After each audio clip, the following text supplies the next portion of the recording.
Hello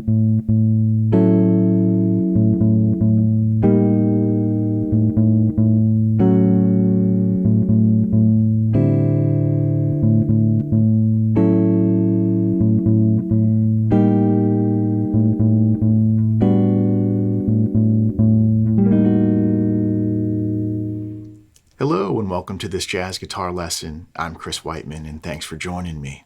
Today is part one of a two-part lesson where we will be looking at a process of harmonic development through transcription. We are going to look at a beautiful Kenny Burrell introduction to the tune Why Was I Born from his recording with John Coltrane. That album is called Kenny Burrell and John Coltrane. So it's a great 8-bar introduction with voicings that aren't too challenging physically, but they sound really good. So in part one today, we're going to look at each of the chords that he plays. We're going to name them, get familiar with the shapes, and discuss the rhythmic presentation that he uses, with the end goal being able to play them in time, smooth transitions, and a good rhythmic feel. In part two, we are going to come back and look at ways to take these voicings and apply them in some other contexts and really assimilate them so that they become part of our own harmonic vocabulary. So let's take a look at what's going on in this intro to Why Was I Born?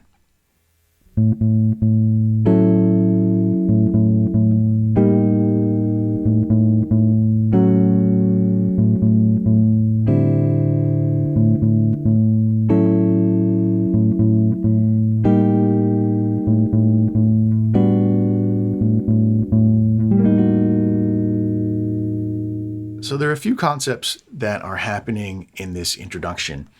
One is we have a bass pedal with a consistent rhythmic figure, and that is going to be on the opened A string, and it's a syncopated figure. So it's coming in on the end of beat 2. It sounds like this. 1, 2, and 3, and 4, and 1, 2, and 3, and 4, and 1, and 2. So that's consistent through the whole introduction. And then paired with that is the movement of the voicings. We're going to break this up into two parts. So I showed you the bass pedal and the rhythm there. Let's look at the voicings and then we'll come back and put them together. So this song is in the key of D major, and the first voicing that Kenny plays is a D major 9. Now, it looks like an F sharp minor 7, right? But I'm going to call it D major 9 because of the way it's functioning in this tune. But most people will know this as a root position F sharp minor 7 drop 2 voicing, right? So we have F sharp, C sharp, E, and an A. So within the context of a D major 9, the F sharp is your 3rd, the C sharp is your major 7, the E is your 9, and the A is your 5th, right? So there's our D major 9. Now we have an A pedal we talked about, so it's going to be D major 9 over A. 1, 2, and 3, and 4, and, right? And where he's placing that chord is on the end of beat 4. So that's syncopated as well. And this has a big impact on the way this feels. 1, 2, and 3, and 4, and 1. Right? And then the pedal with the rhythm comes back. And then the harmony moves to a new harmony. Now this is an A7 with a flat 9 and a sharp 11. Quite a bit of tension in here. This harmony comes from the diminished. So the B flat diminished would be the parent scale of this harmony if you want to think in those terms. But against an A, what we get is we have G, which is our dominant 7th, flat 7th. We get B flat, which is our flat 9. We get D sharp, which is our sharp 11. And G, which is our flat 7 again. So we have the flat 7 in two places, on the top of the chord, in the bottom of the voicing, and then we have our root A. So really great voicing to create a lot of tension. And then our third harmony is going to move to D major 7. And just like we used an F sharp minor 7 voicing for our first D harmony, this is going to look like an F sharp minor triad, but it's functioning as a D major 7. All right, so we still have A in the bass, which would be the 5th in relation to the D. Then we have F sharp, which is the major 3rd.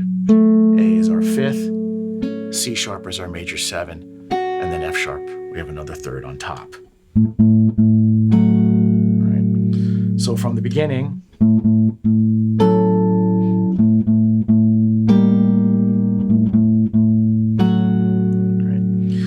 if you think about this in terms of tension and release, we have consonants, we move into tension or dissonance, we're moving back to consonants, right?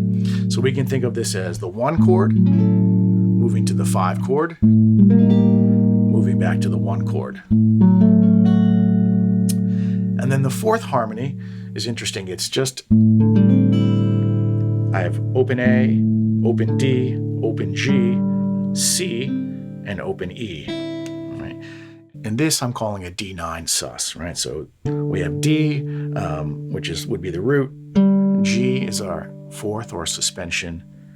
C is our flat 7, and E is our 9. Right? So this is why I'm calling it a D9 sus.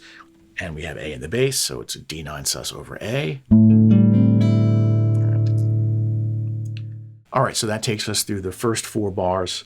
The second 4 bars, they start out the same. D major 9. We move right away to the A7, flat 9, sharp 11. And then in bar 7, we're going to move to a new harmony. We're going to move to what looks like a G major 7. I'm actually thinking of this as an E minor 9. It's the upper structure of an E minor 9 chord. If I put E in the bass, you'll hear it. All right. So we have G, which would be the 3rd, minor 3rd on the E. The B is your 5th, the D is your flat 7, and the F sharp is your 9. Now he still has the A in the pedal, right? So another way to think of this is an A13 sus. I'm calling it an E minor 9 because I'm thinking about it in terms of functional harmony. This would be our 2 chord. And then the last chord in the introduction, all we do is we invert the 2 inner voices. So the D moves down to B flat and the B moves up to D sharp. And we get an A13 flat 9, sharp 11, and this is going to be our 5 chord. So the E minor is our 2, moving to our 5, and that really says, hey, here we are, we're at the final cadence, it's time, the introduction's over, it's time to start the tune. So this really becomes a really nice 2-5, 2 to 5, I can resolve to the 1, right? We're going to talk more about that in part 2. Extracting some of these ideas and repurposing them. All right, so we have all of our voicings now. We have D major 9. We have A7, flat 9, sharp 11. We have our D major 7. We have our D9 sus. Back to the D major 9. To the A7, flat 9, sharp 11. And now we're moving to our E minor 9. And then to our A7, flat 9, sharp 11 with a natural 13. And now all we have to do is integrate that bass pedal in with the voicings and we'll get the complete intro. Now the bass rhythm is consistent and the rhythm of the chords are also consistent. They're not the same, but they stay consistent against each other. So the bass rhythm starts on the end of beat 2. 1, 2, and 3, and 4, and 1, and 2, and 3, and 4,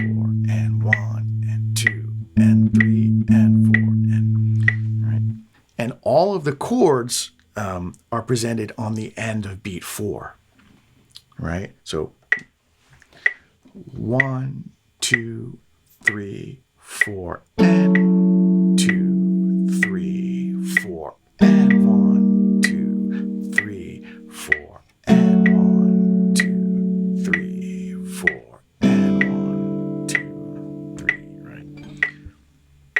So now we'll integrate both parts. 1, 2, and 3, and 4, and 1, and 2, and 3, and 4, and 1, and 2, and 3, and 4, and 1, and 2, and 3, and 4, and 1, and 2, and 3, and 4, and 1, and 2, and 3, and 4, and 1, and 2, and 3, and 4, and 1, and 2, and 3, and 4. So we're really getting some nice, rich harmonies here, particularly against that pedal. It really adds some nice depth to the harmony. You can use this as an introduction to any song in the key of D major.